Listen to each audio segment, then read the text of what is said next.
আসসালামু আলাইকুম বন্ধুরা, সবাই কেমন আছেন? আজকে আসলে আপনাদেরকে সৌদির ব্যাপারে কিছু আপডেট দিব। সেগুলো হচ্ছে যে সৌদিতে বাংলাদেশ থেকে যারা নতুন আসবেন তাদের জন্য এটা হচ্ছে যে আমার এই ভিডিওটা দেখবেন, অবশ্যই কথাগুলো শুনবেন এবং বুঝবেন, তারপরে আপনি ডিসাইড করবেন আপনি সৌদিতে কখন আসবেন, এখন আসবেন নাকি আরও 2-3 মাস পরে আসবেন। আসলে সৌদিতে আসার যে দুটো সিস্টেম আমাদের, একটা হচ্ছে যে কোম্পানির ভিসা বা কফিলের ভিসা দিয়ে থাকে, আর একটা হচ্ছে যে সাপ্লাই বলতে অর্থাৎ আপনাকে 1 বছরের হয়তো আকামার মেয়াদ দিবে, এরকম একটা সিস্টেমে আনে। তবে আপনাকে যদি 1 বছরের আকামার মেয়াদ দিয়ে আনে, সাপ্লাই কোম্পানি হোক আর আপনি অথবা ফ্রি ভিসা যেটা বলেন যে সাপ্লাইতে আনে ফ্রি ভিসা করায়, দুইটা একই সিস্টেম। আর একটা হচ্ছে কফিল বা হচ্ছে যে কোম্পানির ভিসায়। কোম্পানির ভিসায় আসলে আপনাকে অবশ্যই খেয়াল রাখতে হবে যে আপনাকে বেতন কত দিতেছে।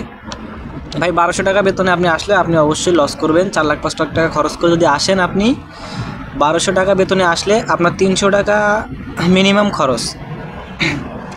300 টাকা আপনার মিনিমাম খরচ আছে।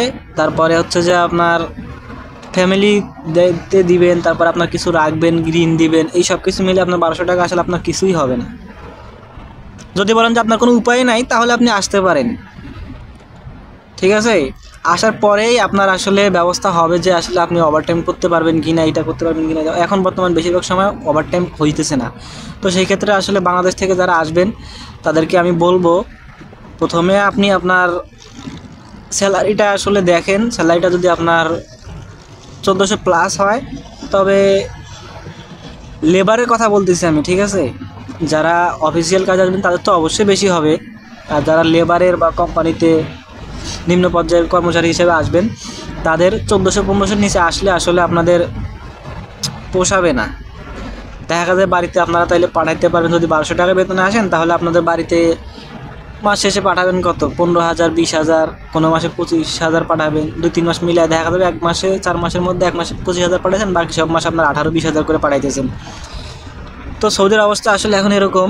আর একটা বিষয় হচ্ছে যে সৌদিতে যারা ঝাড়ু দেওয়ার কাজ করে এদের মধ্যে বাংলাদেশেরই হচ্ছে 70% লোক।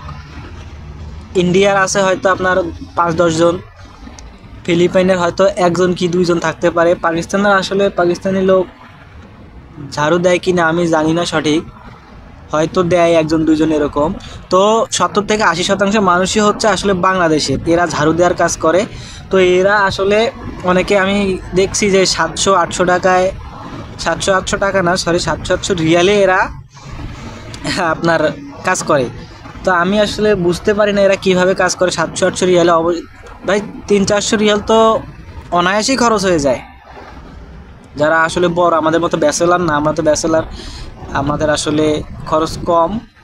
বিকজ আমার নিজের খরচ কম আর কি। আমি তো আসলে সিগারেট, তারপরে বাইরে আসলে আউট কোনো খাবার দাবার খাই না, মানে নেশা জাতীয় যেগুলা মানুষ খায়, বিড়ি সিগারেট, এগুলো আমি খাই না। তো যেগুলো প্রয়োজনীয় সেগুলোই খাই, এই আর কি। তো দেখা গেছে আমার তারপরে 300 টাকার মতো চলে যায়। তো যারা আসলে মুরব্বি আছে, সিগারেট খায়, তারপরে বাজারে গেলে পান খায়, সব কিছু পাওয়া যায়, এগুলো খায়, তাদের জন্য মনে করেন যে 400 টাকা মিনিমাম খরচ। তো 600-700 টাকা যারা আসবে তাদের আসলে কিভাবে পোষাবে আমি এই জিনিসটা বুঝি না। তো তাদেরকে, বাংলাদেশের মানুষের জন্য আমার বার্তাটা হচ্ছে এইটা, যে আসলে আপনারা যদি আসেন কাজ করতে, তাহলে আপনাদেরকে বলবো যে আপনারা কাজ শিখে আসেন। কাজ শিখে আসবেন, তাহলে আপনি এখানে যদি সাপ্লাইয়ের বিষয়ে আসেন কোনো সমস্যা নেই। আমি মনে করবো যে সাপ্লাইয়ের ভিসা বা যেটা ফ্রি ভিসা বলেন সেটাই আসলে ভালো হবে, যদি আপনি কাজ শিখে আসেন। কাজ যদি শিখে আসেন, এখানে আসলে 2-3 মাস হয়তো আপনি বসে খাইলেও অবশ্যই কিন্তু আপনি আপনার কাজ পাবেন, মাস্ট বি কাজ পাবেন, এতে কোনো সমস্যা নেই ইনশাল্লাহ। আর যদি কাজ শিখে না আসেন তাহলে আপনাকে ওই ঝাড়ু দেওয়ার কাজ করতে হবে 700-800 রিয়ালে, এতে কোনো মিস নেই। আর যদি কাজ শিখে আসেন, ভালো কোনো কাজ, টেকনিক্যাল কাজ, এগুলো শিখে আসবেন, ইনশাল্লাহ আপনি ভালো কাজ পাবেন। বাংলাদেশের মানুষ আসলে তাড়াহুড়া করে চলে আসে, আইসা এখানে ঝাড়ু দেওয়ার কাজ করে, বলে কাজ পায় না, বেতন নাই, এই নাই সেই নাই, এই সমস্যা তমুক সমস্যা, নানান কাহিনী।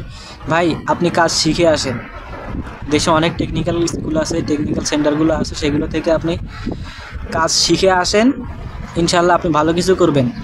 তবে আমার বিষয় হচ্ছে যে আপনি যদি কোম্পানির বিষয়ে আসেন তাহলে আপনি আসলে উপরে উঠতে লেবার থেকে আপনি যখন ভালো পোস্টে যাইতে আসলে আপনার অনেক সময় লেগে যাবে, এমনকি আপনি যাইতেও পারবেন না। বর্তমান সৌদির এরকম অবস্থা। আর যদি আপনি ফ্রি বিষয় বা আপনার যেটা আমি বলবো যে সাপ্লাই বিষয় বলে ওটাতে আসতে পারেন, সেটাতে আপনি আসবেন কখন, যখন আপনি ভালো কাজ জানবেন, 2-3টা কাজ জানবেন ড্রাইভিং সহকারে, তারপরে অন্যান্য যে এসি টেকনিশিয়ান এগুলো কাজ জানবেন, তারপরে আপনি আসেন, ইনশাল্লাহ আপনি ভালো কিছু করতে পারবেন।